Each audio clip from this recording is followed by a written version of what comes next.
धुळे महानगरपालिका शिक्षण विभागाच्या वतीने महानगरपालिकेच्या 20 शाळा चालवल्या जातात। त्याचबरोबर या शिक्षण मंडळाच्या वतीने खाजगी आणि अनुदानित आणि विना अनुदानित या देखील शाळांवर नियंत्रण ठेवले जातं। मात्र जर कधी महानगरपालिकेच्या शिक्षण विभागाचा कारभार बघितला तर या महानगरपालिकेच्या शिक्षण विभागामध्ये आता फक्त 2 लोक काम करतात। एक म्हणजे प्रशासकीय अधिकारी आणि दुसरे म्हणजे शिपाई। या ठिकाणच्या जवळपास 8 ते 9 कर्मचाऱ्यांच्या जागा या ठिकाणी रिकाम्या आहेत आणि त्याचा सर्व जो काही बोजा आहे हा नेमका या अधिकारी आणि या शिपायावर येतो।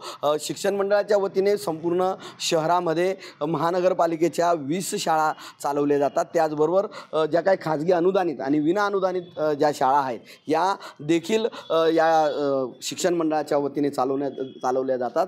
मात्र या ठिकाणी कर्मचारी नसल्यामुळे जे काही अंगणवाडीचे शिक्षक आहेत शिक्षिका आहेत या शिक्षिकांच्या मदतीने या ठिकाणी हा कारभार चालवला जातो। आपण जर बघितलं तर या कार्यालयात पूर्णपणे शुकशुकाट आहे आणि या ठिकाणी कुणीही कर्मचारी नेमणूक नसल्यामुळे या ठिकाणी हा अतिरिक्त कारभार शिक्षकांवर द्यावा लागतो आहे। मोठ्या प्रमाणामध्ये शिक्षण मंडळाची कामं असतात मात्र शिक्षण मंडळाची कामं रखडली आहेत कारण या ठिकाणी जवळपास 8 ते 9 जागा रिकाम्या आहेत आणि संपूर्ण शहराचा शाळेचं कामकाज चालणारा हा विभाग पूर्णपणे आता रिकामा आहे। मग या जागा नेमक्या कधी भरले जातील आणि शिक्षण विभागाची कामं कधी होतील असा प्रश्न आता पालकांसह शिक्षकांनी व्यक्त केला आहे। मनीष मासोळे, TV9 मराठी, धुळे।